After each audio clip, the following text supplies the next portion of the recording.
Kilogram की definition को physical object से हटाकर एक यूनिवर्सल कांस्टेंट पे लाने की साइंटिस्ट्स की 2 डेकेड्स की मेहनत आखिरकार पिछले साल 2019 में पूरी हुई। फिजिक्स और केमिस्ट्री दोनों ने अपने तरीके से इस प्रॉब्लम को सॉल्व करने की कोशिश की। लास्ट वीडियो में हमने देखा कि कैसे केमिस्ट्री ने एवोगैड्रोस नंबर के थ्रू ये काम किया। अगर आपने लास्ट वीडियो नहीं देखा है तो आई वुड हाईली रिकमेंड कि आप वो वीडियो देखें ताकि आपको पूरा कंसेप्ट अच्छे से क्लियर हो। तो केमिस्ट्री के बाद अब बारी थी फिजिक्स की। फिजिक्स की तरफ से यूनिवर्सल कांस्टेंट था प्लैंक्स कांस्टेंट। तो प्लैंक्स कांस्टेंट समझने से पहले हम ये समझते हैं कि एक लाइट का पार्टिकल यानी कि फोटॉन बिहेव कैसे करता है। एक्चुअली फोटॉन अपने साथ कुछ एनर्जी भी लेके चलता है और वो एनर्जी उसकी फ्रीक्वेंसी पे डिपेंड होती है, यानी कि जितनी ज़्यादा फ्रीक्वेंसी उतनी ज़्यादा एनर्जी। अर्ली 1900s में एक जर्मन साइंटिस्ट थे मैक्स प्लैंक। उनको बोला गया कि बल्ब जो कि हाल ही में इन्वेंट हुआ था उसको कम से कम इलेक्ट्रिसिटी यूज़ करके ज़्यादा से ज़्यादा ब्राइटेस्ट कैसे जला सकते हैं। तो वो इस काम में लग गए, लेकिन उस टाइम के जो इलेक्ट्रोमैग्नेटिक थियरीज थे वो उनके एक्सपेरिमेंट के किसी भी रिजल्ट के साथ मैच नहीं कर रहे थे। तो उन्होंने क्या किया, उन थियरीज को ना यूज़ करते हुए अपनी खुद की स्टडीज़ करना शुरू किया। और फिर उनको पता चला कि एनर्जी ऑफ अ फोटॉन यानी कि light particle is directly proportional to its frequency, यानी कि जितनी ज़्यादा एनर्जी उतनी ज़्यादा फ्रीक्वेंसी या फिर वाइस वर्सा। और उसके बाद हमें फॉर्मूला मिला E यानी कि energy of light is equals to H यानी कि Planck's constant into frequency of light. इसके लिए उन्हें 1918 में नोबेल प्राइज भी मिला गया। तो मतलब निकले थे बिजली का खर्चा बचाने और नोबेल प्राइज मिल गया। सही है ना? ओके, अब इतिहास से बाहर निकलते हैं।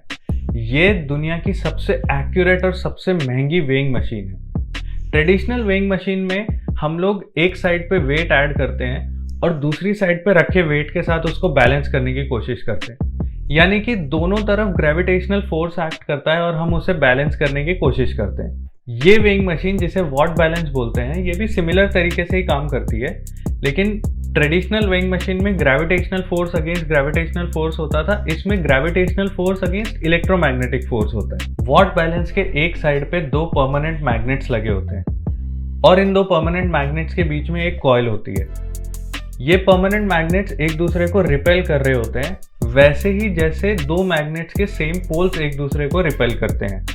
इन 2 मैग्नेट्स के बीच में जो कॉइल है उसमें करंट पास करके उस कॉइल को भी मैग्नेटाइज किया जाता है, ठीक उसी तरह जिस तरह एक कील पे कॉपर वायर लपेट के उसमें करंट पास करने से होता है। अब क्योंकि दोनों परमानेंट मैग्नेट्स की कुछ फिक्स्ड मैग्नेटिक स्ट्रेंथ है और कॉइल की मैग्नेटिक स्ट्रेंथ को भी हम करंट पास करके कम ज़्यादा कर सकते हैं, तो इस चेंजिंग मैग्नेटिक स्ट्रेंथ की वजह से कॉपर कॉइल ऊपर नीचे मूव होती है।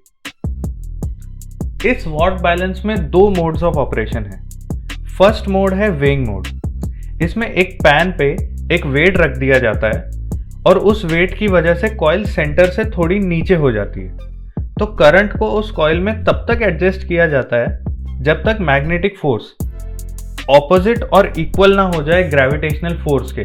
लेकिन इस इक्वेशन में B यानी कि मैग्नेटिक स्ट्रेंथ और L यानी कि कॉपर वायर को डिफिकल्ट है मेजर करना एकदम एक्यूरेसी के साथ। तो इसको टैकल करने के लिए सेकेंड मोड ऑफ ऑपरेशन यानी कि वेलोसिटी मोड को यूज किया जाता है। जैसे मोटर को घुमा के इलेक्ट्रिसिटी जनरेट होती है, वैसे ही इसके दूसरे साइड पे एक मोटर लगी है जो रोटेट होती है तो इलेक्ट्रिसिटी जनरेट होती है, जिससे कॉइल ऊपर नीचे होती है और वो voltage generated is equals to B into L into V यानी कि वेलोसिटी ऑफ द कॉइल। अब हमारे पास 2 इक्वेशन है, इन दोनों में B और L है, तो हम इन्हें एलिमिनेट कर सकते हैं।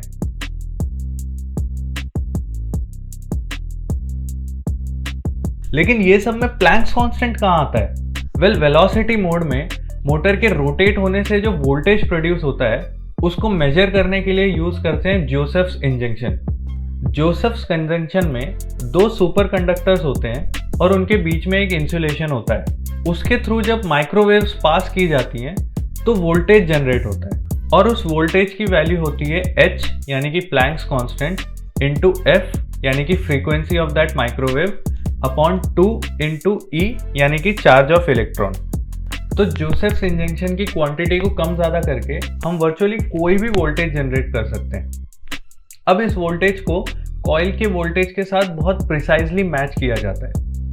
ओके, करंट मेजर करने के लिए भी हम लोग जोसेफ्स इंजंक्शन का ही यूज करते हैं।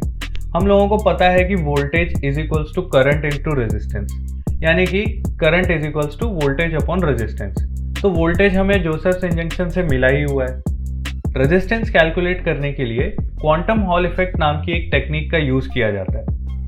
उससे हम लोगों को रेजिस्टेंस मिलता है 1/p into h upon E square, जिसमें 1/p एक फ्रैक्शन है, E is equals to charge of electron and h is equals to Planck's constant. जब इन सब इक्वेशंस को सब्स्टिट्यूट किया जाता है तो हम लोगों को मिलता है Planck's constant is equals to 4/pn square GV upon F square into mass, यानी कि 1 किलोग्राम। इन शॉर्ट, इस इक्वेशन से हमें एक्यूरेट प्लैंक्स कांस्टेंट मिलेगा और प्लैंक्स कांस्टेंट की वैल्यू को इस इक्वेशन में सब्स्टिट्यूट करके हमें एग्जैक्ट 1 किलोग्राम मिलेगा। ओके, तो जो एवोगाड्रोस नंबर वाला तरीका था उसका कुछ भी रोल नहीं है।